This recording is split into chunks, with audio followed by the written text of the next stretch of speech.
예, 안녕하세요. 금융위원회 서민금융과장 이성란이라고 합니다. 일부 주제가 금융 양극화와 지속가능 금융으로 되어 있습니다. 최근에 특히 이제 코로나19 이후에 금융 양극화가 심화되고 있다는 이야기가 있습니다. 양극화로 취약계층의 어려움이 더 커지면서 포용금융 차원에서 이들에 대한 보호나 지원이 더욱 중요해지고 있습니다. 취약계층의 경제 자립이 경제 금융 발전을 가져올 수 있고 또 금융의 지속성에도 또 중요한 영향을 미칠 수 있는 만큼 취약계층에 대한 금융지원을 위한 그 서민금융 역할 강화라는 주제로 말씀을 드리겠습니다. 먼저 최근의 서민금융 환경입니다. 먼저 최고금리 인하가 있었는데요. 올해 7월에 24%에서 20%로 내려갔었습니다. 당시에 이제 고금리 이용자들이 대출이 중단되지 않을까 그런 우려가 있었고요. 그래서 이제 정부에서는 20% 초과하는 고금리 대출에 대한 대환 상품으로서 안전망 대출 툴을 출시를 했었습니다. 다만 이제 당시에 계속 이제 지속적으로 모니터링한 결과로는 급격한 그 대출 중단은 발생하지 않았던 걸로 보고는 있습니다. 그다음에 이제 코로나19 완화가 되면서 통화 정책의 정상화도 예상이 되고 있습니다. 그러면서 이제 금리가 상승을 하고 있는데요. 가령 이제 국제 금리도 1.17에서 1.45까지 올랐다가 또 최근에는 2.2%까지 가긴 했지만 금리 상승, 시장 금리를 포함하여 전반적인 금리 상승이 일어나고 있습니다. 그리고 또 급격히 증가한 가계대출에 대한 관리 강화도 지금 현재 하고 있습니다. 이러한 환경들은 서민들이 필요한 생계자금 등 긴급한 자금에 대해서 지속적인 이용이 가능할 수 있도록 정책 서민금융의 역할이 더욱 중요해지는 그런 환경으로 볼 수 있습니다. 다음으로 서민금융법이 올해 개정이 되고 서민금융 재원 출연 구조도 개편이 됐습니다. 기존에는 저축은행하고 상호금융에서 출연을 했고 그쪽 중심으로 이제 상품이 제공이 됐고요.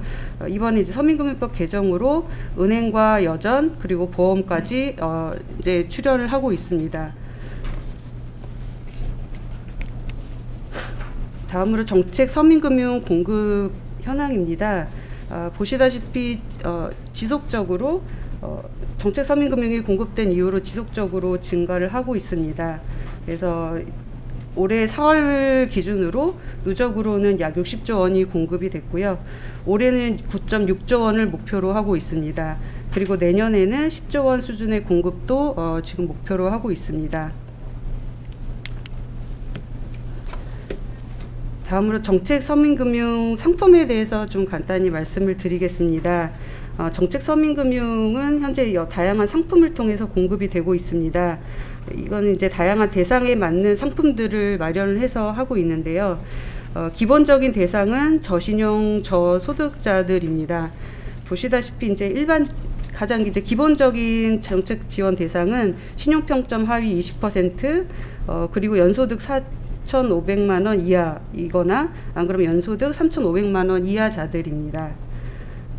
여기 이제 상품들 보시면 이제 기존에 공급되던 상품들입니다. 가장 대표적인 이제 근로자 햇살론이 있고요. 여기는 이제 저축은행과 사무금융권에서 공급을 하고 있고 금리는 한 10.5%에다가 보증료 별도로 있습니다. 그리고 가장 오래된 자영업자에게 지원이 되는 또 미소금융이 있습니다. 미소금융은 연 4.5% 한도로 하여 이제 제공이 되고 있고요. 그다음에 햇살론 15는 과거 이제 햇살론 17이었는데 최근에 이제 최고금리가 인하되면서 금리를 17.9%에서 15.9%로 인하를 하면서 햇살론 15로 그 명칭을 바꿨습니다. 그리고 청년층을 대상으로 한 햇살론 뉴스도 공급이 되고 있습니다. 그리고 신용보증은 아니지만 은행권에서 자체적으로 제공하고 있는 세희망월시가 있습니다. 다음으로 이제 올해 출시됐던 상품들인데요. 일단 그 은행하고 여전사들이 출연을 하게 되면서 은행권 상품 또 그리고 여전사 쪽 상품도 출시가 됐습니다. 은행 쪽 상품은 햇살론 뱅크라고 해서 기존의 정책 서민금융을 정상적으로 이용하고 부채나 신용도가 개선되신 분들이 이용을 할 수가 있고요. 이자율은 연 2.9에서 일단 8%, 6% 그리고 보증료가 별도로 있습니다. 그리고 기존에 카드 발급이 어려우셨던 신용등급 하위 10% 이하 분들을 위한 햇살론 카드도 현재 출시가 되고 있습니다. 그리고 그 기존의 고금리를 좀 바꿀 수 있는 안전만 대출도 이제 운영이 되고 있습니다. 여기까지 이제 정책 서민금융 상품에 대해서 좀 말씀을 드렸고요. 다음으로 이제 신용회복 지원제도에 대해서 말씀을 드리겠습니다.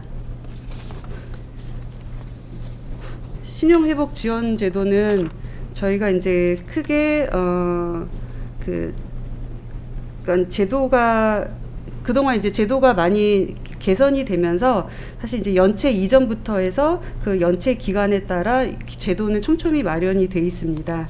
가령 이제 신속 채무 조정이라고 해서 연체 전부터 연체 한 달까지는 그 원금에 대해서는 유예를 하고 있고요. 그 다음에 사전 채무 조정이라고 해서 연체가 되고 한 달부터 세 달까지는 원금도 상환 유예를 할 수가 있고 또 이자도 금리를 감면을 하고 있습니다. 그 다음에 이제 3개월, 연체가 3개월 이상이 되면 금융채무 불이행자로 등록이 되는데요. 그런 분들을 위한 그 개인 워크아웃도 있습니다. 이 개인 워크아웃은 이자는 전액이 감면이 되고, 그 다음에 원금도 상환유예 또 그리고 또 감면도 있습니다. 가령 이제 미상각 채권은 0에서 30%, 상각 채권은 20에서 70% 감면이 되고 있습니다. 이거는 그 제도별로 통계를 보여주고 있고요. 마찬가지로 지속적으로 증가를 하고 있습니다. 올해 4월까지 신용회복위원회를 통한 채무조정 건수는 179만 명 수준이 되고 있습니다. 다음으로 저희가 이제 그 신용회복 지원에 이제 일반적인 제도가 있지만 이번에 이제 코로나로 인해서 특별히 또 어려워지신 분들을 위한 제도 개선 방안도 좀 마련을 해서 시행을 했습니다. 코로나19로 상환이 이제 어려워지신 분들에 대해서는 그 단일 채무자의 경우는 개별 금융회사에 상환을 유예를 1년까지 상환을 유예를 했었고요. 또 다중 채무자이신 분들은 신용회복위원회를 통해서 채무 조정을 하고 채무 조정된 금액에 대해서 상환을 좀 유예를 했었습니다.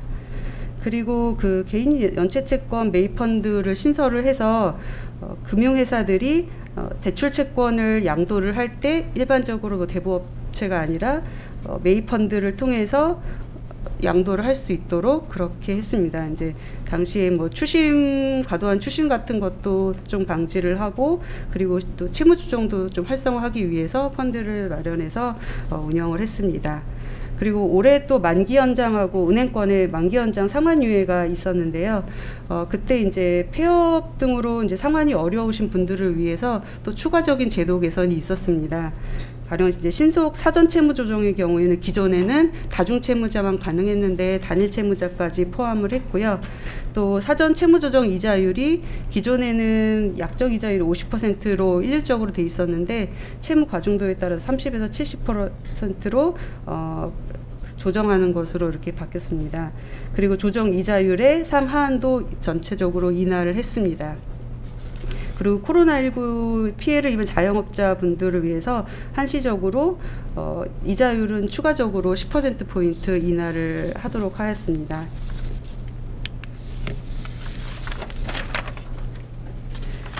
그러니까 저희가 이제 정부 차원에서 신용회복위원회를 통한 채무 조정을 하고 있지만, 사실 이제 각 금융회사에서도 그 상환 능력에 맞는 채무 조정이 활성화될 필요가 있습니다. 그래서 이런 것들을 좀 추진하기 위해서 소비자 신용법을 제정을 추진을 하고 있습니다. 이 소비자 신용법은 이제 그 인식의 출발이 채무자하고 채권자 간의 힘의 불균형이 있다. 그리고 특히 이제 취약한 채무자일수록 대출 받는 시점에 대출 상환 조건을 본인이 유리하게 하기가 어렵고, 또 연체되는 순간에는 과도한 이제 이자 부담이나 추심으로 인해서 경제적인 심리적인 고통을 좀 얻고 있다는 그런 인식에서 출발을 했습니다. 그래서 이제 지금 정부 내에서 법제처 심사 중이고 가급적 올해 국회 제출을 할 계획으로 하고 있습니다. 내용에 대해서는 뭐 간단히 좀 말씀을 드리면, 채무자가 상환이 어려워지는 경우에는 좀 적극적으로 채무자가 채무 조정을 금융회사에게 요청할 수 있도록 하고, 또 금융회사도 이에 대응하도록 체계를 마련하는 내용이고요. 또 기한이 상실 후에는 뭐 연체 가산이자 부분 부과를 금지하는 등 채무 부담이 확대되는 것을 방지하는 제도이기도 합니다. 그리고 또 추심이 합리적인 수준에서 이루어지도록 하는 내용들도 있고요. 전반적으로 개인 연체채권에 대한 관리와 그다음에 그 개인 채무자들의 보호에 관한 법률이라고 말씀드릴 수 있습니다. 다음으로 이제 사회적 금융을 통한 사회 가치 실현인데요. 최근 그 ESG가 화두가 되고 있고,